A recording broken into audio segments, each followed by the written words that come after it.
Welcome to DiceTillDawn and this special thoughts episode on Pandemic Legacy. So I will do this in three parts. First part I will give you a general overview of the game. I won't go through any rules or any mechanics, nor I will show you any of the parts of the game because they are all full of spoilers.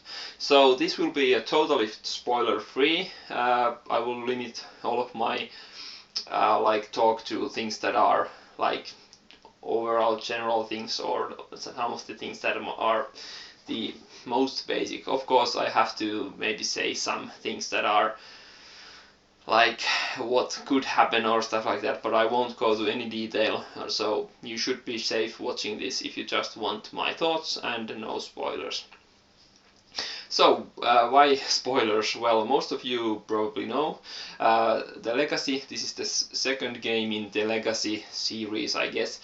First one was Risk Legacy, and the idea is that the game changes like a campaign during the game, and you make permanent changes. So for example you could rip cards or write on the board or anything like that, and all these changes are permanent and they affect the next game. So that's the main point. So the basic game is Pandemic. I think many of you watching this know Pandemic already. If you don't, please go check another review on Pandemic somewhere. There are a lot of them online, so you get the basic idea of the game. I won't go through the mechanics here, but it's very popular, a great cooperative game for 2 to 4 players, as this is also 2 to 4 players. So this takes a Pandemic and Legacy and matches them together. But does it work?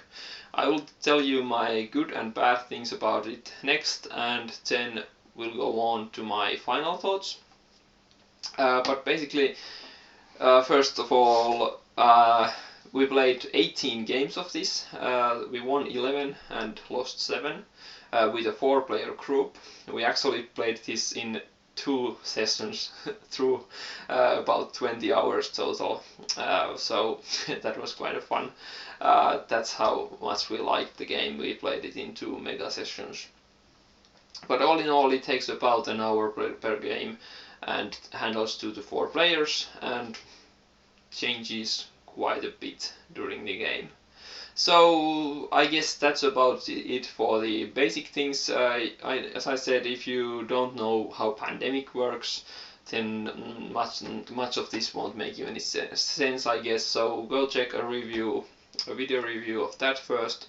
But all in all, I will go through my final thoughts and good and bad things next. And so see you next.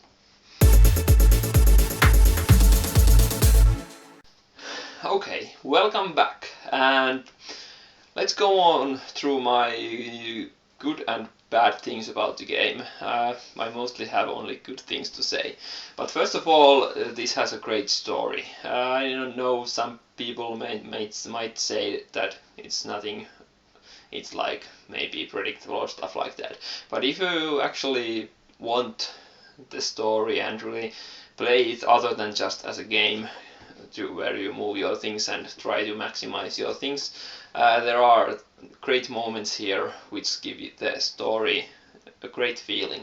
So and the best part that it's your story, it changes depending on your actions, on your choices, so there are personal things here in a sense, and you can really role play your characters and stuff like that.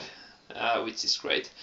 Another thing, a good thing, is that it's pretty unpredictable. So yeah, I guess you could say that a few of the things you knew were coming, but most of all, just never know what's gonna happen next. And the feeling of opening these things or packs or new calendar like shelves is just great. And the game does change a lot, which is a next plus. It's a pretty different game in the end and in the middle, and everywhere between. And this is hard to say without spoiling too much, but I can say that for me personally, as my character, there were some games in the middle or near the end where I played a game very different to a regular Pandemic. I was concerned on many other things than just getting a card and curing some cubes or stuff like that. I won't go into more detail because it might spoil a bit, but I can say that it did feel a very different game in some points, at least to me, and maybe to other players in other ways, and depending on what you want to do, I guess. But yeah, it does change quite a bit. The core is Pandemic, but there are big changes here. And another good thing, I guess, is that Pandemic itself is a good game, so the basis was always like solid. Okay, so those are my positive things, I guess, and I had to really think about it, but I think I can find two things I could call negative in a way, although the other one wasn't a negative for me, but it might be for many players. Okay, the first one is that the game ends. After the games you have played and finished, the game does end, and I don't really see you playing this again. I guess you could do things to maybe play regular Pandemic or stuff like that with the game, but no, the game does end after the games. So that's a negative for someone. But having played it for 18 games now, that's more than most of my games, or most I will ever play of any game. There are like maybe 5 to 10 games in my shelf that I played over 18 games. Many of them are card games like Magic the Gathering or Android Netrunner or stuff like that. Pandemic is one of them. But anyway, 18 games, and we actually bought this together with my friends, so if you want to do the math, it came down to like $1 or €1 per hour per player, so go figure. It was well worth it for me, but if you really only buy one game a year and really want to play it for hundreds of games, then yeah, there's might be a problem for you, but in the end it's definitely worth it, and I'm actually even thinking of buying another copy. So yeah, but beware, it does end. So another negative I just had to include, even though it's pretty minor and might not even think about it many of the players, but for me there were a few things or a few points where I felt this was a mild annoyance, and that's the rules. Because of the nature of the legacy, the rules get added on, changed, and things get switched around, stuff like that. So there's a lot of things to remember. The Pandemic rules are pretty clear and easy in the beginning, and that's a good thing, as I said.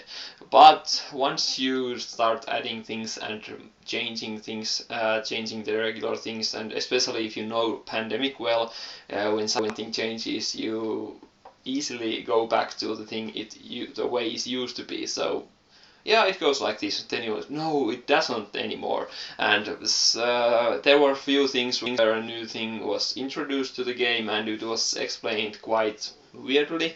So we did a few like mistakes in our games, but we did it both ways. So a few times we made it much harder for us, and a few times we made it much easier. So I think all in all it evened out for us, and I'm not saying there were like many big things, but I am kind of a rules lawyer, so I do want to play by the rules, but in a game like this we just then felt like, yeah, let's just get an experience no matter.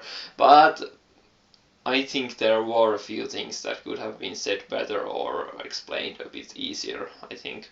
So, but yeah, that's very minor. I didn't really think about it, but I just wanted to notice that, because I remember a few of those instances where I felt like, what?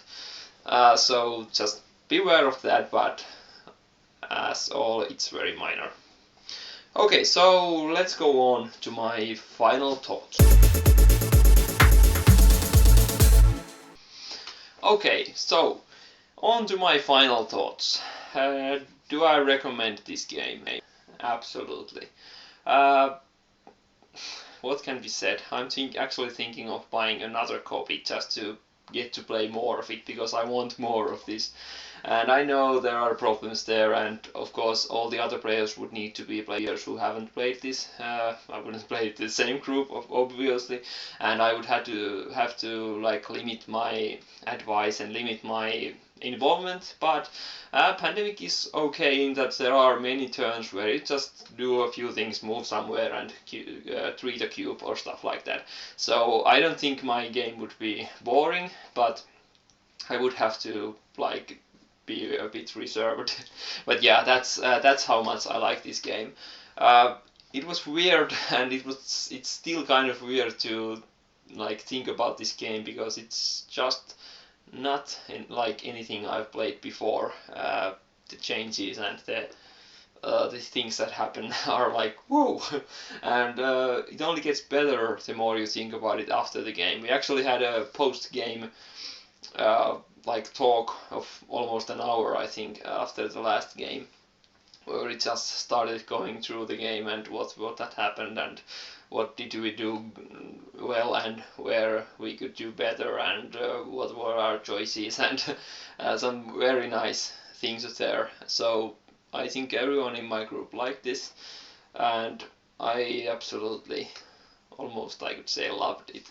I'm giving it a 9 out of 10 in BGG, and it's not far from the 10, but not at the moment, I think. Maybe after the second game, if I get it and still feel like it was great, maybe I will raise it to a 10. But all in all, I think we only played 4 players, so I can't really say how this works with the other player counts, but I would think that it's pretty much the same as a regular Pandemic, that 2 players is okay, but it gets easier. So, and I think 2 player would lose a bit of the role playing and the awe of the things to open and stuff like that. Of course, if you are very like if you're a very good friend that you are very role playing with, I guess it could be even more intimate in a way because it's just the 2 of you.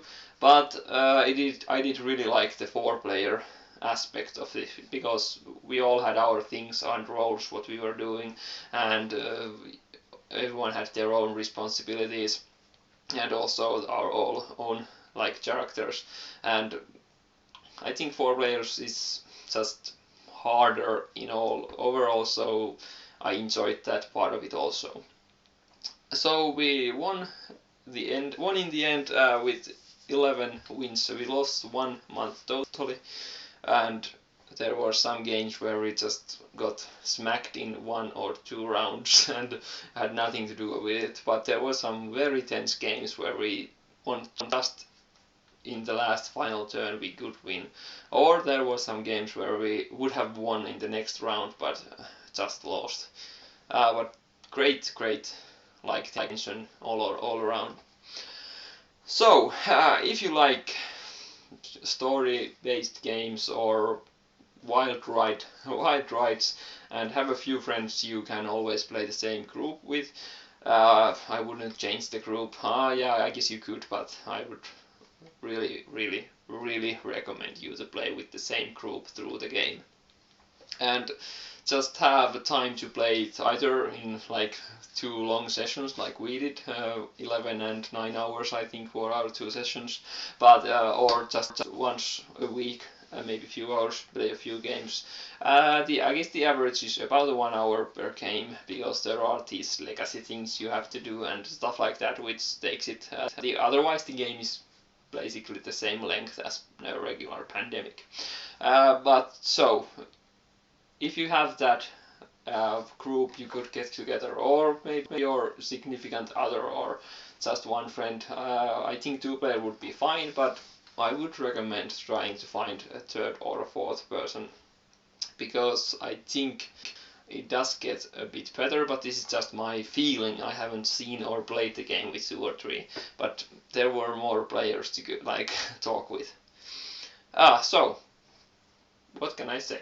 Go buy it already. See you next time.